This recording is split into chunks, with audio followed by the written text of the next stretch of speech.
ఇది బబులా, ఇది real estate రేట్లు తగ్గే అవకాశం ఉందా?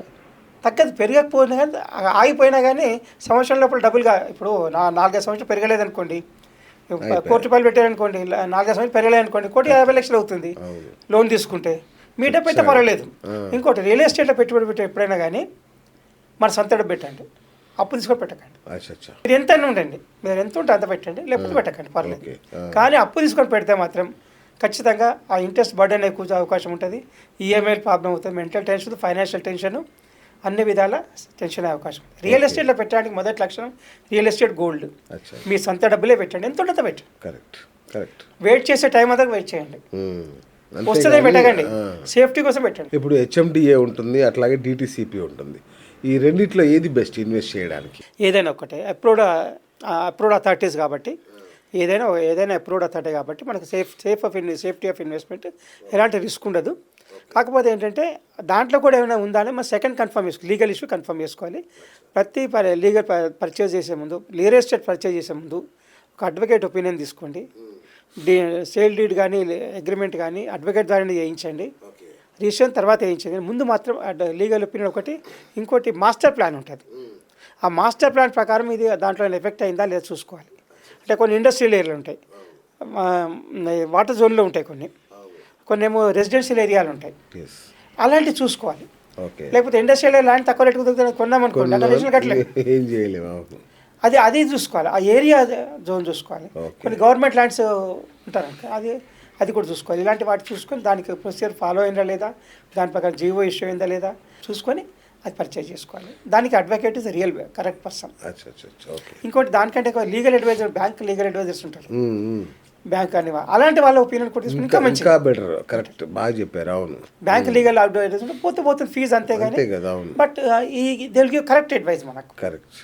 ఇంకోటి ఏంటంటే ప్రతి వ్యక్తి కూడా తనకు ఫ్యామిలీ డాక్టర్ ఉండాలి, ఫ్యామిలీ అడ్వకేట్ కూడా ఉండాలి, ఒకరికి కంపల్సరీ ఉండాలి. ప్రతి విషయంలో మనకు సలహాలు సూచనలు ఇవ్వడానికి ఉంచుకుంటే ఛార్జ్ అవుతుంది, ఏమవుతుంది, దానివల్ల మనకు ప్రయోజనం పెరుగుతుంది తప్ప నష్టం జరగదు. ఇప్పుడు హైదరాబాద్లో ఒక ఫ్లాట్, హైదరాబాద్ కావచ్చు, వేరే ఎక్కడైనా ఒక అపార్ట్మెంట్లో ఫ్లాట్ కొని దాన్ని రెంట్కి ఇవ్వడం బెటరా, ఒక ఓపెన్ ల్యాండ్ కొనుక్కొని అట్లా వదిలేయడం బెటర్? దానికి డబ్బు ఎక్కడి నుంచి వచ్చేది ముఖ్యం. మీ సొంత డబ్బా లేకపోతే అప్పు తీసుకున్న డబ్బా. ఓకే. ఏదైనా రియల్ ఎస్టేట్లో పెట్టాలంటే, అపార్ట్మెంట్ కానీ కొనాలంటే మనం చూసుకోవాల్సింది ఏంటంటే, మన రెంట్ ఇంతకుముందు ఒక వేరే చోటు ఉన్నాము, 50,000 రెంట్ ఇస్తున్నాం. ఇప్పుడు ఇది ₹1,00,000 అయితే పర్వాలేదు, మన సొంతం కాబట్టి భరించవచ్చు. అదే ఇన్స్టాల్మెంట్ 3 లక్షలు అయిందనుకోండి, ఫైనాన్షియల్ 2-3 ఇయర్స్లో ప్రాబ్లం వస్తుంది. కాబట్టి మన రెంట్ పేమెంట్ ఎంత చేస్తున్నామో మన ఖర్చు ఎంత తగ్గుతుంది, ఆ ఇన్స్టాల్మెంట్ ఎంత వస్తుంది. డబుల్ కంటే ఎక్కువ కాకూడదు ఇన్స్టాల్మెంట్. ఓకే. మన రెంట్ చేసే దానికంటే డబుల్ కంటే ఎక్కువ ఇన్స్టాల్మెంట్ కాకూడదు. లోన్ ఇన్స్టాల్మెంట్ సొంత డబ్బు అయితే పెట్టుకోండి పర్వాలేదు, కానీ అప్పు తీసుకున్నప్పుడు ఇన్స్టాల్మెంట్ మన డబుల్ కంటే ఎక్కువ కావద్దు. ఇంకోటి మన ఇన్కంలో 40% కంటే ఎక్కువ ఇన్స్టాల్మెంట్ ఉండకూడదు. మనకు ₹1,00,000 ఇస్తున్నాను, 40,000 కంటే ఎక్కువ ఇన్స్టాల్మెంట్ ఉండకూడదు. అంతకంటే ఎక్కువ ఉందనుకోండి, మిగతా ఖర్చులకు ఇబ్బంది అవుతుంది చాలా. ఇది మన కండిషన్ తీసుకోవాలి. ఓకే. సార్, ఒక ఓపెన్ ఫ్లాట్ కొనే ముందు ఎట్లాంటి జాగ్రత్త, ఒక టాప్ 3 జాగ్రత్తలు? ఓపెన్ ఫ్లాట్ కొనే ముందు మీ సొంత డబ్బుతోనే కొనండి, ₹1 ఉండొద్దు. Second, legal opinion. థర్డ్, ఏమైనా లీగల్ ఇష్యూస్ ఉన్నాయా, లేకపోతే పక్క వాళ్ళ నైబర్స్ కానీ ఎవరైనా ఎంక్రోచ్ అయ్యే అవకాశం ఉందా, ప్రొటెక్షన్ ఎలా చేసుకుంటారు. ఇప్పుడు మనం ఇంతకుముందే మాట్లాడుకున్న వెండి ఎట్లా ఒక రేంజ్లో ఎగిరిపోతుంది, దీన్ని కూడా ఇక్కడ నుంచి ఇన్వెస్ట్మెంట్ ఆప్షన్ కింద చూడొచ్చా? ఖచ్చితంగా. ఎందుకంటే ఇంతకుముందు దీపపు కుందెలు వాటికే వాడుకునే వాళ్ళం మనం వెండి. ఇప్పుడు వెండికి మంచి డిమాండ్ ఉంది, మంచి ఉంటుంది భవిష్యత్తులో కూడా. మీరు ఎంత ఇన్వెస్ట్ చేయగలిగితే చేయండి, వెండి లోపల మంచి ఆప్షన్ ఉంటుంది. బట్ వెయిట్ ఫస్ట్ అంటారు, ఇన్వెస్ట్ చేయాలి ఇప్పుడు ఇమీడియట్గా.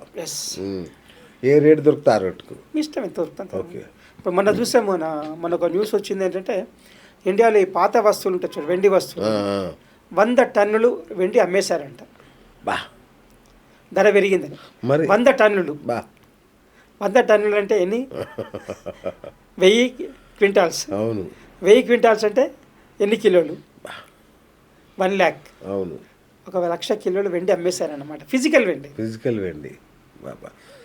ధర వచ్చిన వాళ్ళు ఎప్పుడో 4,000 5,000 కిలో కొన్న వాళ్ళకి ఇప్పుడు అంతే, వాళ్ళకి అది చాలు. అంతే కదా. ఇప్పుడు కొన్నవాడు ఏమనుకుంటే ధర పెరుగుతుంది అనుకుంటారు, అమ్మేవాళ్ళు అది సరిపోయింది అనుకుంటారు. అవును. అది ఫిజికల్ సిల్వరా, డిజిటల్ సిల్వర్? డిజిటల్ తీసుకోండి, సరిపోయింది. డిజిటల్ సిల్వర్ సరిపోతుందా? ఓకే. ఎందుకు అంటారు? ఫిజికల్ ఎందుకంటే సేఫ్టీ ఒకటి ఇంపార్టెంట్, ఓకే మెయింటైన్ చేయడం ఒకటి ఇంపార్టెంట్. ఓకే. తర్వాత దానికి తరుగు కానీ ఇలాంటివి కానీ ఉంటాయి కదా మనకు, దాంట్లో పర్సెంటేజ్ కానీ కలర్ పోవడాలు నల్లగా పోవడాలు ఇట్లాంటి మన మెయిన్లీ హోల్డింగ్ చేయడం సేఫ్గా ఉంచడం ఇంపార్టెంట్ అవుతుంది. అవసరం వచ్చింది మనకు డిజిటల్ దొరికినప్పుడు మార్కెట్ దొరుకుతుంది, మెయింటైన్ చేసే అవసరం లేదు.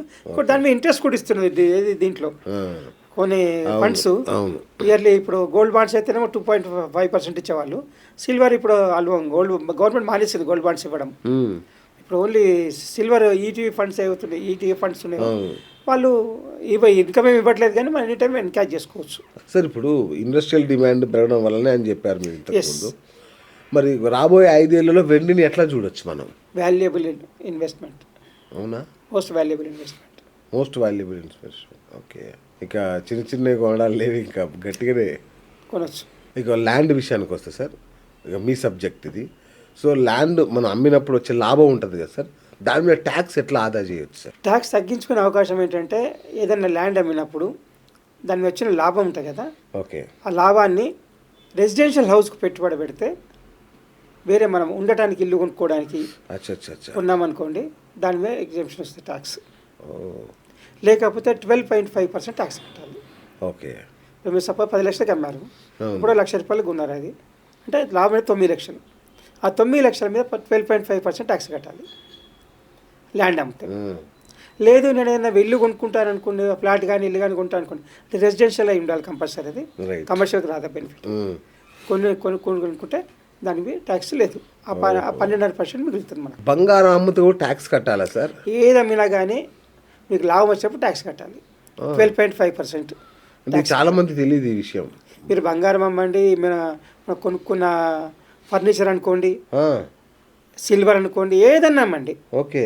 సపోజ్ ఒకటి మనం ఎక్కడో ఒకటి కొంటాము, ఒకటి ఎప్పుడు యాంటిక్విటీ అనుకోండి, లేకపోతే ఏదో ఇదని కొనుక్కుంటాము, దాన్ని మ్యూజియంలోకి అమ్ముతాము, దాని మీద ట్యాక్స్ కట్టాల్సిందే. అంతే, సంపాదించినప్పుడు ట్యాక్స్ కట్టాలి అంతే.